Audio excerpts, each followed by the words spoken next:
কলাপাড়ায় বর্ণাঢ্য আয়োজনে জাতীয় আইনগত সহায়তা দিবস পালিত। স্মার্ট লিগ্যাল এইড, স্মার্ট দেশ বঙ্গবন্ধুর বাংলাদেশ প্রতিপাদ্য নিয়ে পটুয়াখালীর কলাপাড়ায় জাতীয় আইনগত সহায়তা দিবস 2024 পালিত হয়েছে।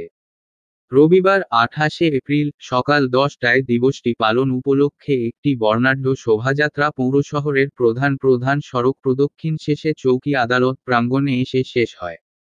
এ সময় অন্যান্যের মধ্যে উপস্থিত ছিলেন Kalapara senior judicial magistrate Ashis Roy, Kalapara senior সহকারী জজ মোহাম্মদ আনোয়ার হোসেন, উপজেলা পরিষদ মহিলা ভাইস চেয়ারম্যান শাহিনা পারভীন সীমা, উপজেলা মহিলা বিষয়ক কর্মকর্তা মোসাম্মাদ তাছলিমা বেগম, কলাপাড়া থানার ওসি আলী আহমেদ, মহিপুর থানার ওসি আনোয়ার হোসেন সহ কলাপাড়া সিনিয়র জুডিশিয়াল ম্যাজিস্ট্রেট আদালত ও সিনিয়র সহকারী জজ আদালতে প্রাপ্তিস্বরূপ আইনজীবী, জনপ্রতিনিধি, জিও, এনজিও কর্মকর্তা সহ আদালতের কর্মকর্তা, কর্মচারীরা।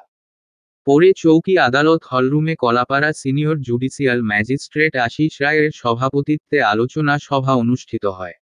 আদালতের বেঞ্চ সহকারী মোহাম্মদ কায়ুমের সঞ্চালনায় অন্যান্যের মধ্যে বক্তব্য রাখেন সিনিয়র সহকারী জজ আদালতের বিচারক মোহাম্মদ আনোয়ার হোসেন, চৌকি আদালত আইনজীবী সমিতির সভাপতি অ্যাডভোকেট মোহাম্মদ মুজিবুর রহমান চুন্নু, সাধারণ সম্পাদক অ্যাডভোকেট আব্দুস ছালাম মিয়া প্রমুখ।